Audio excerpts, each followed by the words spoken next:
1928. Já faz 6 anos que o Teatro Municipal de São Paulo recebeu a Semana de Arte Moderna, mas ela continua influenciando as artes plásticas e a literatura brasileiras. Foram 3 noitadas ou festivais com recitais, conferências, declamação de poemas e exposição de escultura e pintura. Não foi um sucesso de público, nem houve filas na porta, mas o barulho projetou um grupo de jovens artistas. Os 2 mais notórios são Mário e Oswald de Andrade. Muitos imaginam que eles são irmãos, embora na verdade não haja qualquer parentesco unindo essa dupla que parece inseparável, embora de temperamentos tão diferentes. Mário é discreto e reservado. Oswald sempre foi irreverente, inquieto e explosivo. Oswald casou com a pintora Tarsila do Amaral. Mário continua solteiro. Ambos tiveram um papel importante desde a gênese da semana, que pode ser apontada em 1917, quando os quadros de Anita Malfatti escandalizaram a cidade provinciana e conservadora. Mário e Oswald também se entusiasmaram com as obras de Victor Brecheret. Depois da semana, em jornais e revistas, seguiram propalando ideias e sacudindo o mundo da cultura.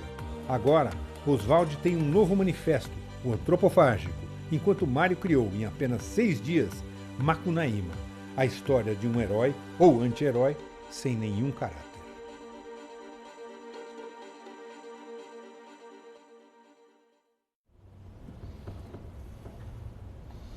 Boa noite a todos. Boa noite, Mário. Boa noite, Oswald. Boa noite a todos. Boa noite. A semana foi um sucesso ou foi um fracasso? É como eu disse. Pela imprensa foi um fracasso. Foi um fracasso. Eu disse ao Menotti porque nós fomos tão achincalhados, nós fomos tão colocados abaixo de zero, que de repente no futuro a gente nós seremos milionários. Se essa imprensa, se tudo que eles falam de mal da gente der certo, nós seremos milionários no futuro, porque nós somos chamados de tudo quanto é nome. Tivemos que nos defender, creio que a semana vai ter que se defender. Não vai terminar agora esse ano, não vai terminar. Espero que termine logo na cultura brasileira. Ela deixa esse revanchismo que a imprensa sempre teve junto com a gente, porque a imprensa, desde o início, ela foi contra o nosso movimento. O Oswald é um jornalista, sabe muito bem disso. A imprensa, desde o seu primeiro momento, não nos apoiou. Se houve acirramento na semana, esse acirramento foi fomentado, você sabe disso, muitas vezes, dias e dias, pela imprensa. Mas ele deixou plantado coisas que não começaram ali, né? O Mário mesmo costuma falar que a semana estava no meio de um processo evolutivo das artes e da literatura desde o tempo das cavernas, né? E que vai seguir aí, 1930, 40, 50, enfim. Mas a semana acaba sendo um fracasso na medida que ela não responde, porque depois da semana nós viramos celebridades, conhecidos, fizemos sucesso, e essas coisas... Mas você, particularmente, foi aluno de piano, né? Já comecei perdendo, desde que o Oswald começou a me chamar de poeta futurista, a coisa já não pegou bem para o meu lado. Aí participar de uma semana dessa, de escandalosa, as famílias... As mocinhas prendadas, né? Sim, mocinhas prendadas, mas educadas pela família, e que realmente não podiam conviver com uma pessoa que estava participando desse tipo de coisa, né? Você vivia disso? Eu sempre vivi disso, porque fui professor do conservatório, até pela minha história familiar e tudo mais, né? Mas... Eu vivia de vender terrenos do meu pai.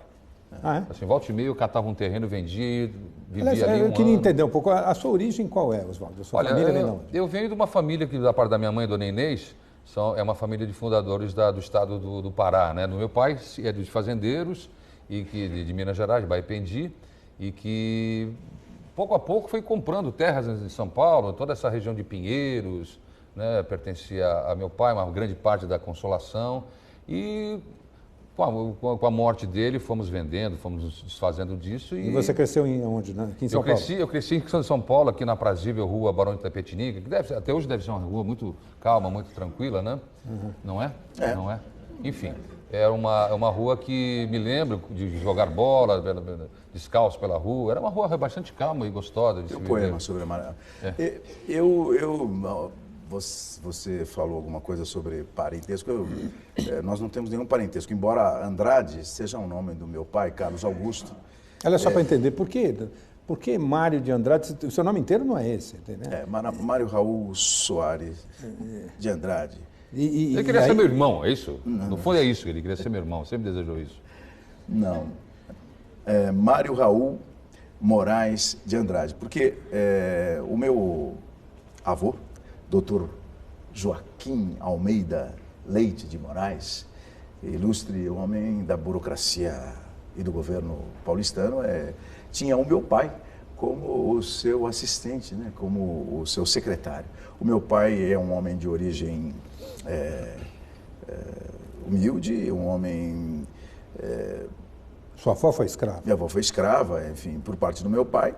E esse conhecimento... Mas o meu pai já pôde aprender a ler e escrever, e aprendeu tipografia, fundou o jornal Folha da Noite, escreveu até algumas coisas, escreveu até umas peças de teatro, enfim.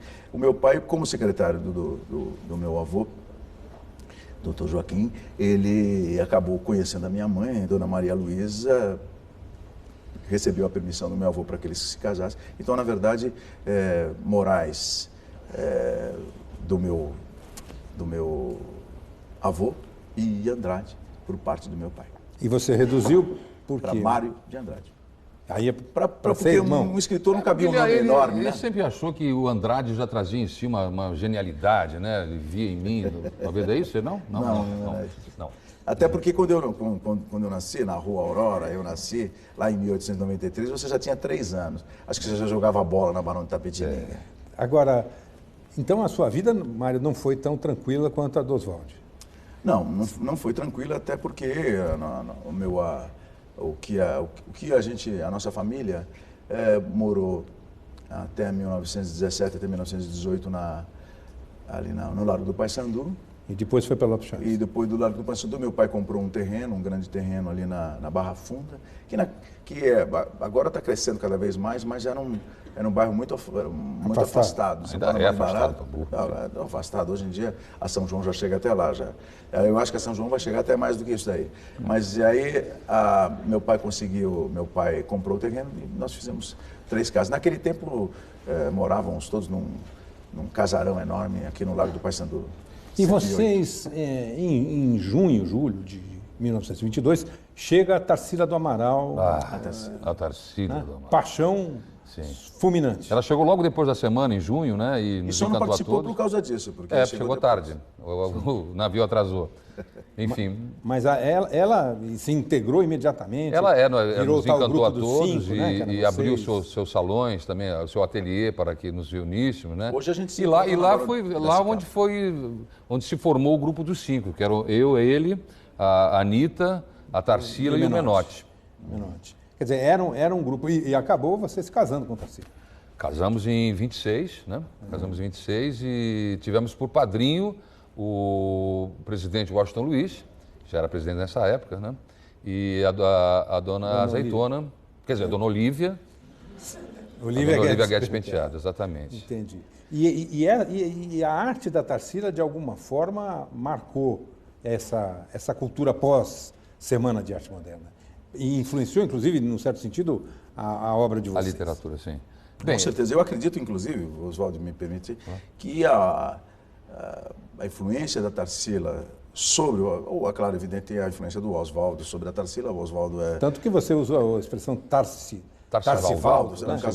Mas muito do que você ganhou com a presença da Tarsila na sua vida, o que você ganhou foi... Ela ganhou bastante contigo, mas você ganhou, acredito, mais. Mas ela conseguiu aplacar a fera aqui? Ela conseguiu traduzir muita coisa do pensamento do Oswaldo na sua obra. Como é que vocês dois se conheceram? Sim. É uma coisa bastante interessante, né, Mário? Porque eu fui convidado a cobrir uma palestra que o secretário de Segurança de São Paulo, o senhor Eloy Chaves, estava fazendo, e foi convidado... E você era um jovem ainda na época, não? Sim, era um jovem repórter. E o Mário foi convidado para saudá-lo, né? Mas fez um discurso tão bonito, com palavras tão rebuscadas, imagens tão pitorescas e tão singulares, vamos dizer assim, que encantou a todos os presentes na sala, e eu tive que trocar supapos com os demais jornalistas para conseguir publicar o seu discurso, né? Para depois publicar o discurso como meu poeta futurista. Meu poeta futurista, porque era realmente... Aliás, eu tenho um trecho. Tem trecho, por favor. Tem um trecho aqui do discurso que realmente diz o seguinte: pátria é a sátira que singra o azul de São Paulo, é a onda esbatendo-se contra os rochedos da Guanabara, é a carnaúba flamulando ao vento nas restingas adustas do Ceará. Pátria é a Gurara para o norte, Curupaiti no sul. São essas grandes matas, movimentos verdes, onde os pais Leme deixaram suas ossadas junto às pedras de luz viva. Eu sou um poeta. É ou não é um modernista? Não, você fala, Por favor. poesia está nos fatos, né? Mas o que eu quero dizer é o seguinte, a minha poesia, ela é uma poesia fruto da comoção, da emoção que eu sinto na minha cidade, por exemplo, na rua Barão de Itapetininga, no Largo do Cambuci, na Avenida São João, no pátio do colégio. E da mesma maneira, a mesma emoção que eu sinto no Rio Tietê. Agora, Oswaldo, você começou como jornalista aos 19 anos, com uma coluna de teatro e salões no Diário Popular, né? Também era redator e crítico teatral, na época que ingressou na Faculdade de Direito, mas logo depois lançou uma revista, o Pirralho, em 1911, que foi marcante. Sim, sim. Antes disso, a minha primeira missão foi acompanhar o presidente Afonso Pena para uma viagem no Sul. Eu escrevi uma série de artigos intitulado Penando, já que se tratava de Afonso Pena, né? E aí lancei, logo em seguida, militei na crítica, na crônica, nas reportagens, tanto no Rio como em São Paulo, e criei o Pirralho, onde militavam também o Menotti, o Di, o próprio Monteiro Lobato, né? E lá foi o primeiro veículo moderno assim, de opinião no Brasil, foi o Pirralho, né? Onde se discutia abertamente as tendências mundiais da arte, a vanguarda europeia. Foi lá onde eu escrevi um artigo em prol da cultura e da arte brasileira, né? Que é considerado o primeiro manifesto em prol das artes brasileiras. Você gosta, na verdade, você é pródigo em manifesto. Não duvido muito se depois dessa entrevista sair um manifesto, entrevista do Oswaldo Andrade. Olha, eu vou manifestar agora nesse momento. E o que foi o modernismo? O que é o modernismo para você? Para o modernismo é ruptura. Eu acho que, antes de tudo, é ruptura, é um enfrentamento contra a inteligência reinante naquele momento. E era uma carga que precisava ser transportada através do Brasil, assim, para mostrar ao Brasil o quanto o seu não atraso, mas o seu desconhecimento de uma cultura mais universal e da sua própria cultura brasileira também. Eu acho que o modernismo tem esse caráter quase messiânico, assim, de abrir caminhos para que outras vertentes, outras ideias, outros artistas se embarquem nessa caravana, né? Mário? Eu acho que, embora já nesse momento eu não esteja acreditando que o modernismo tenha ido pelos melhores caminhos para onde ele deveria ter ido, mas primordialmente o modernismo, para todos nós, foi a sintonia com o movimento libertário e de renovação que acontece no planeta desde que o mundo é mundo, desde que a gente é gente, e vai continuar acontecendo. Nós, de certa maneira, como modernistas das cavernas, nos encontramos com o mesmo movimento libertário de outros momentos da história da humanidade, e esse encontro que foi fascinante, e aí foi a ideia desse encontro que nós quisemos passar para o futuro. Até porque, em termos de arte, sociedades muito desenvolvidas, sociedades muito importantes na história da arte, como Grécia, como Egito, tiveram artes assim exuberantes, mas eram sociedades escravocratas. O grande movimento da humanidade, que é o movimento libertário, ao qual o movimento modernista se alinhou, esse foi a grande conquista dessa geração e o grande exemplo que ela pôde passar para frente. Boa noite. Boa noite. É um prazer vê-los aqui conosco na biblioteca que levou seu nome, né, futuramente. Se vocês pudessem voltar no tempo, mudariam alguma coisa na Semana de Arte Moderna de 22? Obrigada. Que boa pergunta, hein? Boa pergunta, hein? Eu mudaria muita coisa. Eu teria esperado a Tarsila voltar de Paris. Mudaria porque eu acredito que não dá para fazer a mesma coisa do mesmo jeito sempre. Eu sou pela renovação e por isso eu mudaria. Até porque os caminhos que a que a semana tomou, como eu já disse aqui, no seu futuro, não foram trilhados da maneira como eu achava que deveriam ser trilhados. Entendeu? Por isso, algumas coisas que eu fiz, eu faria diferente. Boa noite, meu nome é Nicole Cristina. E minha pergunta é, como vocês descobriram que eram artistas? Como? Você descobriu já? Eu descobri que eu era artista, sabe como? Porque o seu primeiro poema você tinha 10 anos. Eu fiz um poema. Eu descobri que eu era artista por conta da minha mãe. Minha mãe gostava muito dos meus poemas. Mas mãe sempre gosta de poema de filho, né? Talvez tenha sido uma coisa errada da minha mãe. Na verdade, artista na minha casa mesmo era meu irmão mais velho, Carlos, um menino talentosíssimo, pianista, um grande pianista, com uma carreira de piano realmente incomensurável, não se poderia dizer, mas que infelizmente num jogo de futebol teve um acidente, bateu a cabeça e acabou falecendo. Esse meu irmão realmente, que para mim foi um acontecimento... Você foi parar em Araraquara, chegou a abandonar os estudos? Nós estudávamos piano, meu irmão estudava, eu também estudava, mas meu irmão realmente é de uma maneira superior, era um dos melhores pianistas que eu já conheci. E eu, depois disso, por algum problema nervoso, eu não consigo mais ter a firmeza na mão com o piano e acabei virando professor por conta desse acidente. Passei por conta de uma depressão muito grande, passei uma semana lá na chácara do Tio Pio, lá em Araraquara, mas tocar piano realmente eu nunca mais. Artista mesmo era o meu irmão. Eu entrei pela porta do jornalismo, né? Foi ali que eu comecei a me interessar por todas as outras manifestações artísticas, né?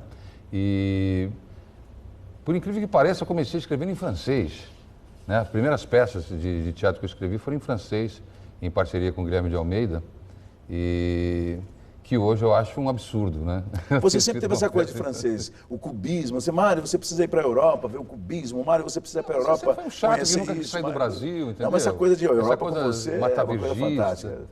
É uma coisa que... Não, uma coisa que você realmente traz com você o tempo todo, evidentemente, até porque você tem posses, condições para viajar todo o tempo para a Europa, mas na Europa realmente, eu como turista, eu como brasileiro, adoro conhecer o Brasil e ser um turista aprendiz dentro do meu país. Nesse ano, agora vocês tiveram duas importantes publicações. Mário, você lançou Macunaíma, o seu romance, e você, Oswaldo, o Manifesto Antropófago, ou Antropofágico. Queria começar pelo Macunaíma. O que é o Macunaíma? É como eu disse para vocês a minha maneira de compor, artisticamente falando, quando eu sou um artista, é quando vem de uma maneira desinteressada e uma maneira que me comove. Eu fiquei muito comovido com Grunberg, que nas suas pesquisas descobriu um índio que vive na Amazônia, um índio sem caráter, sem psicologia,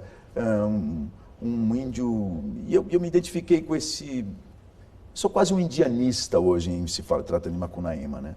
Macunaíma foi uma coisa que eu escrevi, inclusive, na chácara do Tio Pio, em Araraquara, em uma semana, nesse rompante, porque me comoveu muito um tipo que não é isso, que não é aquilo, que não está determinado exatamente quem ele é, e que ele é alguma coisa em construção, e ele é um brasileiro típico. Brasileiro, é um guerreiro, e misturei aí, claro, escrevi um livro, tem 3 ou 4 a carta, algumas coisas que são minhas, mas a maioria delas eu consegui juntar acontecimentos do norte do Brasil, misturar a geografia do Brasil, coisas, tanto regionalismos, tanto modismos do Rio Grande do Sul, jogar no norte, palavras que eram do norte, jogar no sul, misturar a geografia, tanto que eu me lembro que os transportes, eu tenho 3 heróis, né, no livro, né, Macunaíma, Maanap, que é bem velhinho, e Jiguê, que está na força do homem. Esses 3 heróis que são os heróis do meu livro e que fazem esse percurso até o Macunaíma se transformar em estrela, em Ursa Maior. Mas é um livro que realmente eu fiz, acabei de publicar, tem alguns ajustes ainda, mas e que é uma obra que eu considero uma obra artística mesmo. E antropofágica? Antropofágica, absolutamente, até porque eu já falei aqui, vou repetir para vocês, eu me sinto brasileiro, não preciso andar com um cartaz no peito dizendo eu sou brasileiro, aqui está, um brasileiro com estandarte, e ficar fazendo manifesto a cada instante para manifestar essa coisa que sou brasileiro. Eu escrevi esse livro em 26. Você é tão futurista que você conseguiu prever. Esse livro foi escrito em 26. Por conta desse manifesto, que vai acabar o meu Macunaíma sendo antropofágico, que não tem nada a ver com essa coisa antropofágica, que é muito anterior a isso que você está escrevendo. Não é muito anterior, mas você já está vivendo, já estava respirando. É muito anterior, eu já li. Essa atmosfera. Nem precisa falar do teu manifesto, não. Vocês nem precisam ouvir. Eu vou falar, senhor. Não precisa ouvir, porque eu acredito que vocês vão compartilhar a minha opinião, que vocês não vão entender muito pouca coisa, e do que vocês entenderem, vocês não vão gostar. Que é o que aconteceu comigo. Mas, meu Deus do céu, você vai me falar isso? Olha, eu sempre quis considerei você. Eu falo publicamente para você. Eu já ler parte para você não dormir. Eu falo na frente dele, ninguém ficar enrolando. Eu falo na frente dele, porque eu já falei isso. Não, eu vou falar de uma maneira... E você fica me cortando quando eu estou dizendo, eu estou tentando explanar. É uma síntese que eu vou fazer do meu manifesto, para que não faça dormir novamente a plateia com as suas histórias infindáveis. E como o manifesto se lê de pé, eu vou ler de pé.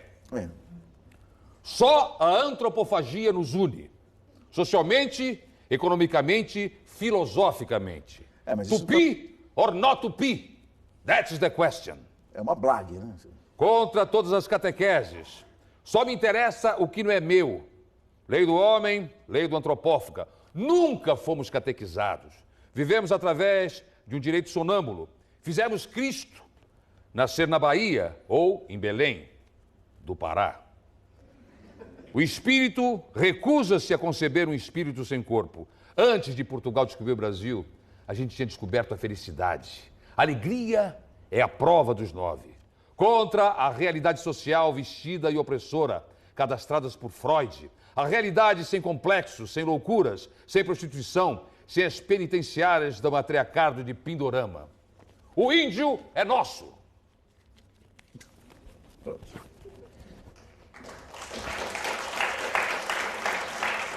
Parece que gostaram. Mário. Deu para entender exatamente porque eu acho isso daí alguma coisa que eu não posso gostar de um tipo de uma coisa dessa. É que você se solidificou numa época de sua vida e se recusa a transpor barreiras que vão surgir no caminho, como o pau-brasil, agora a antropofagia. Você tem que aderir. O modernismo não é uma coisa que ficou atrás. O modernismo é uma coisa que segue adiante, como você mesmo disse. Olha, é um caminho se for para que dizer que eu sou mata virginista, sou da Mata Virgem. Eu nasci no fundo do Mato Virgem, como Macunaíma. Não mais do que isso daí. E o nosso caminho na literatura brasileira, na Semana de Arte Moderna, na cultura brasileira, não tem que ser esse teu caminho de manifesto, toda hora rompendo, toda hora quebrando vidraça. Que vidraça? Eu não quebro vidraça. Eu construo vitrais, não quebro vidraça. Olha, dá licença, viu? Até agora eu aturei você, entendeu? Eu acho que você é uma pessoa que sempre gozou de uma consideração muito grande da minha pessoa, sabe? Mas agora você está se excedendo. Você me desculpe, Miss Macunaíma. Como é que é? É verdade. Desculpe falar, mas olha, eu sempre tratei você com muito respeito, mas para mim, você de costa é o próprio Oscar Wilde. Lembra muito Oscar Wilde. Miss São Paulo, versão masculina. Pronto, São Paulo é seu. É isso aí. Olha, eu vou até me retirar, viu, Paulo? Eu vou me retirar porque eu não estou sentindo mais ambiente para continuar a palestra, né? Mas, Mário, por favor, você vai se retirar? Eu vou ter que me retirar, porque eu acho que as pessoas estão até constrangidas com o que estão vendo aqui, né? Esse desavenço, assim, entre duas pessoas que foram irmãos. Não, eu vou fazer o seguinte, eu vou pedir uma salva de palmas e a gente termina por aqui. Tá, muito obrigado. Muito obrigado.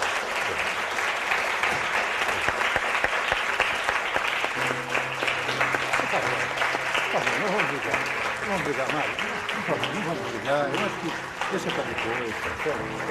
Tá bom, não, a gente... tá bom, então vamos